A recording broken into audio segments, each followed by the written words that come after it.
Welcome to another art journal video. Today's video is another spring-themed inspired spread. I first spray down a layer of Twisted Citron Distress Oxide spray.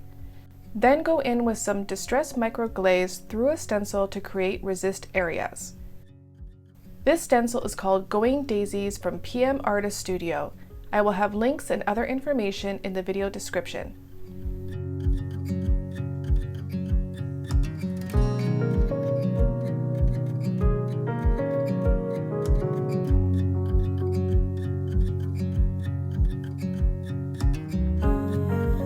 This is a beautiful turquoise color, also from the Distress Oxide line called Salvaged Patina. As you start drying the spray, slightly dab the areas where the micro glaze was applied to remove some of the ink on top of the resist. These sprays are water reactive and create a really amazing oxidized effect when water is applied to them.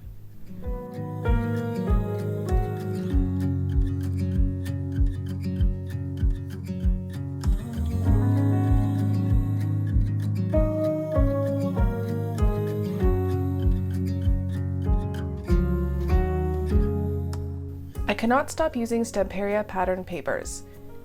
They have a lot of different designs that go so well with art journaling. This page I fell in love with. She is just gorgeous and I knew she'd be perfect for this month's theme. I also have a couple other Stamperia pattern paper packs that are flower themed. It popped in my head one day that I could use some of the flowers and make some sort of crown on her head. It's so much fun mixing up the papers and combining them together.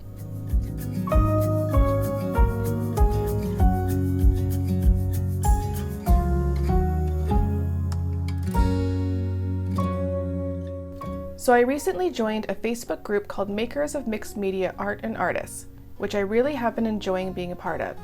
This group is hosted by PM Artist Studio, who makes stencils, with one of them you saw earlier used in this video.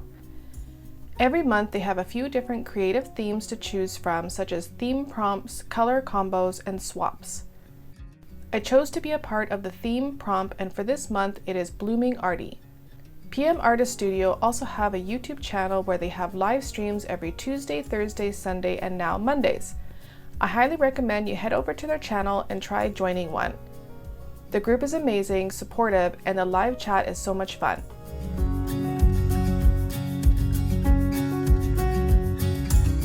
Here I am playing around with the placement of the papers that I have fussy cut out to get the composition where I want it.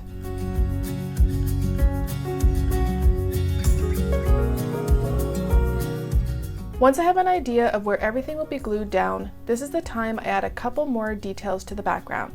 I'm using Distress Oxide in the ink pad to apply a bit more of a darker turquoise to some of the outer areas of the pages. Doing this will add some depth to the page, but being careful not to add too much. I don't want to lose any of that beautiful stencil pattern.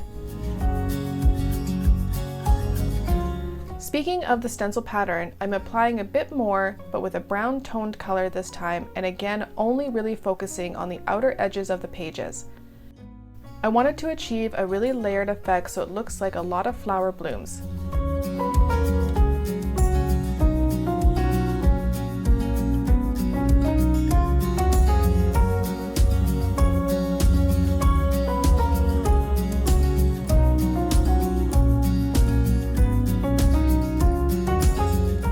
A good script stamp is a must-have, I feel, in art journaling. I don't use stamps very often, but this one by Tim Holtz is great. I like to use archival ink when stamping. I don't know if I may go in with a wet medium again, and archival is permanent so I won't lose those stamped areas.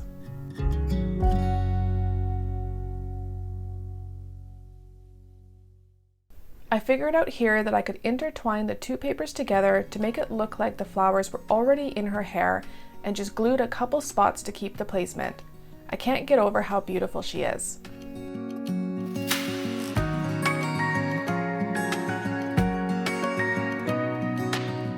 Now the fun part of gluing down all the pieces and seeing the page start to come together.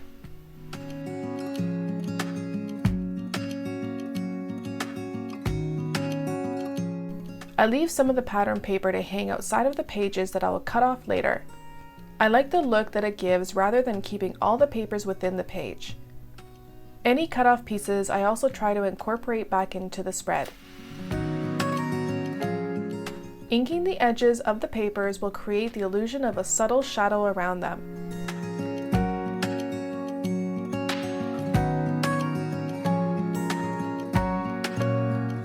If you ever have any pieces that would be glued over the page seam, it's best to cut them in half.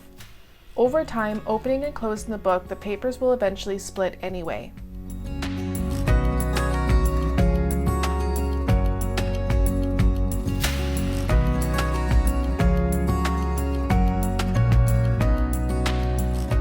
Here's where you'll see me try to find another spot in the spread for this cutoff piece. Sometimes they work, and other times they don't, so I just save them in a dedicated box.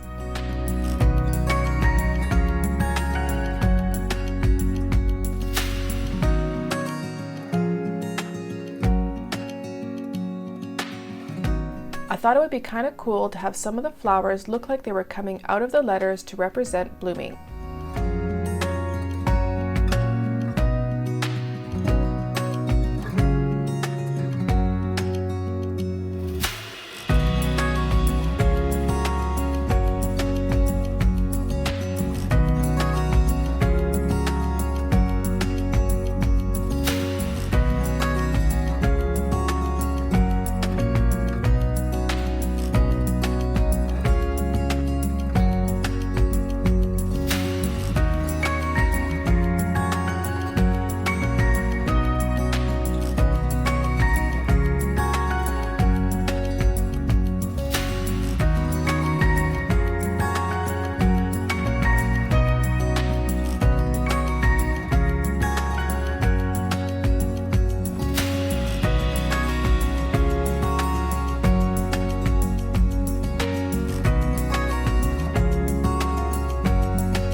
I did end up cutting out a bunch of the individual petals from one of the papers and glued them to the page so they look like they're flowing in the wind.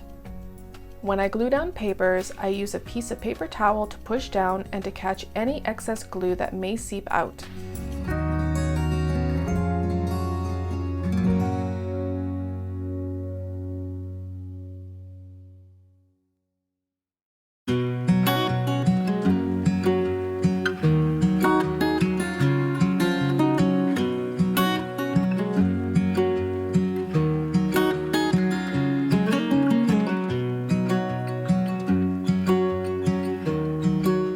Thank you so much for watching. Until next time, happy art journaling.